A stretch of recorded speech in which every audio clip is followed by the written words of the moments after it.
Bienvenue sur cette capsule Tour d'horizon du sel. Dans la précédente vidéo, la grande aventure du sel, on a regardé ensemble comment le monde s'est créé autour du sel et notre dépendance. La capsule qui suit, Tour d'horizon du sel, c'est un préambule à la formation, fabrication de saucisses fraîches et standardisation de recettes. Ensemble, nous verrons les différents types de sel propre à la consommation qui se retrouvent sur le marché. Pour nos chimistes en herbe, NaCl, chlorure de sodium ou sel, ce rehausseur de goût et conservateur aux multiples usages et partout dans notre quotidien. Il existe deux types de sel. Le sel de mer obtenu par évaporation du sel dans des marais et le sel de gemme par extraction terrestre de dépôts d'anciennes mers en Suisse. Parlons maintenant du sel de table, celui que nous retrouvons le plus souvent dans nos cuisines. Tout d'abord, je le ferai en répondant à une vidéo d'une naturopathe qui a grand besoin de correction. On peut dire n'importe quoi, mais il y a toujours une limite. Regardons ça ensemble. Est-ce que le sel, c'est bon pour la santé? En fait, notre corps a besoin de sel, mais sachez faire la différence entre les sels minéraux et le sodium, celui qui est néfaste pour votre santé. Ce n'est pas le sel qui est dangereux pour la santé, mais l'excès de sodium contenu dans les aliments qui sont transformés et les sels industriels. La nuance est essentielle. Les sels minéraux, votre corps, il en a besoin. Je donne l'exemple du sel de table, celui qu'on prend pour saler la petite soupe. La majorité des gens ont celui-là sur la table. On va aller lire les ingrédients pour voir. Sel, silicate de calcium, sucre. Quoi rapport, sucre? Iodure de potassium. Bon, on a affaire encore une fois à un aliment qui est transformé. Modifié, des ingrédients qui n'ont pas rapport, puis des additifs tels que des anti-agglomérants qui contiennent de l'aluminium, qui faut le cancérigène, tant qu'à moi. Et puis 95% de sodium dans ce sel-là. Wesh. Optez donc pour un sel de l'Himalaya à gros grains comme celui-là. Pas mal meilleur pour votre santé. Le chlorure de sodium est composé de 40% de sodium et 60% de chlore, et non de 95% de sodium. L'iodure de potassium, ou Kl, est ajouté au sel de table pour prévenir les carences en iode. Une carence qui peut entraîner des problèmes de thyroïde, comme le goitre, un manque total d'iode, comme avant les années 20, a causé des malformations physiques et des cas lourds de déficience mentale chez des populations isolées.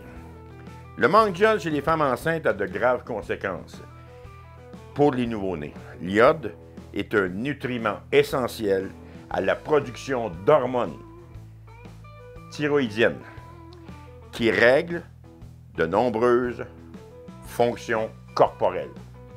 L'iode de potassium dans le sel agit comme supplément alimentaire pour assurer un apport en iode. C'est une question sanitaire. Le silicate de calcium, c'est un agent anti-agglomérant faisant une barrière contre l'humidité et conservant la fluidité du sel.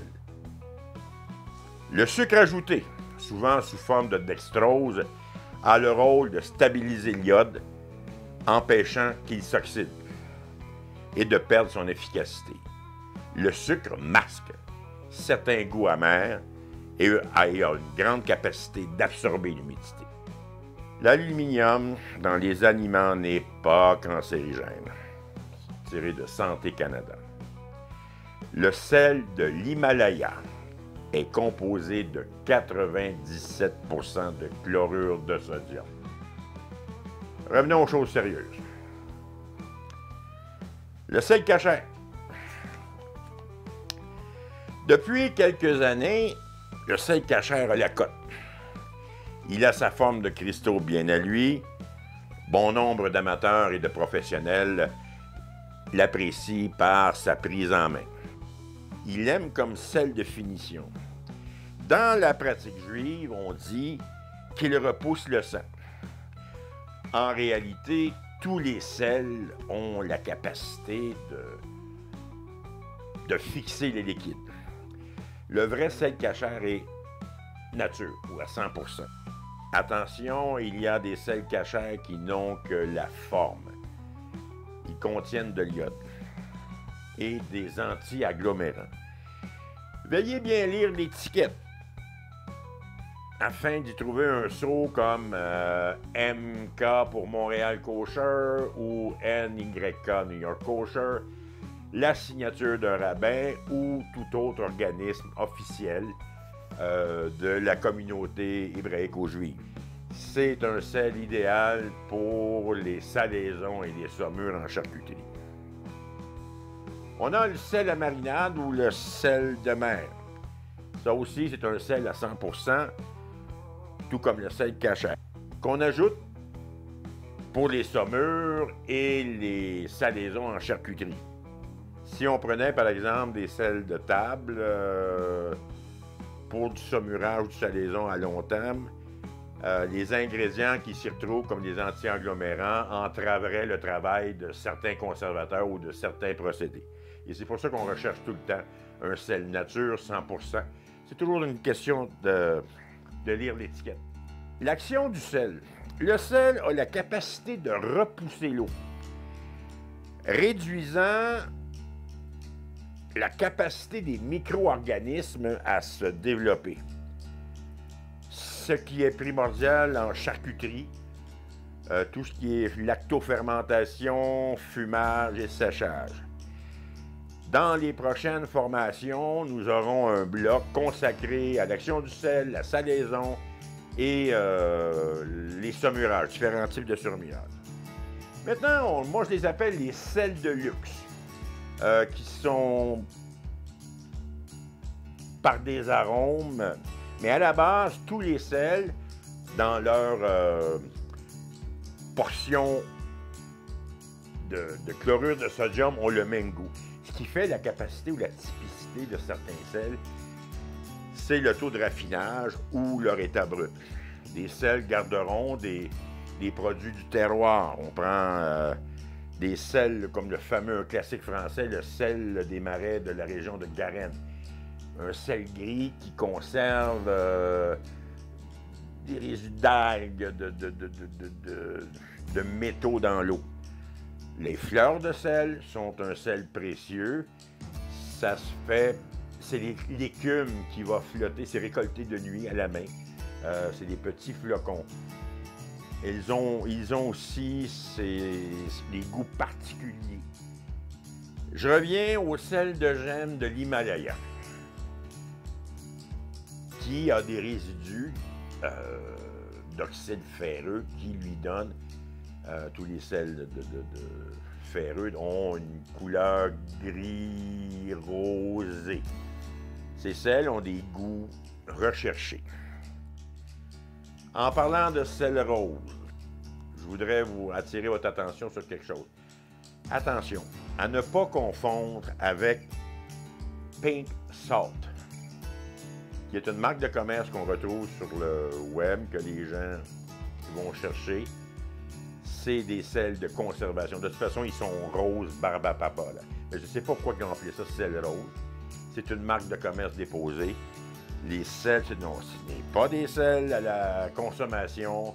C'est des sels de charcuterie pour conserver. Je vous réfère à ma capsule vidéo sur les nitrites, risques et avantages, où je fais en large l'utilisation de ces produits. En pratique, peu importe sa mouture, le sel a le même volume, mais non le même poids. Certains sels même sont moins denses. Les chroniqueurs de cuisine, ou la plupart des livres de cuisine qu'on retrouve sur le marché, donnent des recettes avec une tasse de ci, une cuillère à thé de ça, 25 ml, sans jamais mentionner si c'est un gros sel, un sel fin. L'espace, ça n'a pas le même poids. L'espace entre les grains, c'est de l'air, ça pèse rien. Alors, pesez.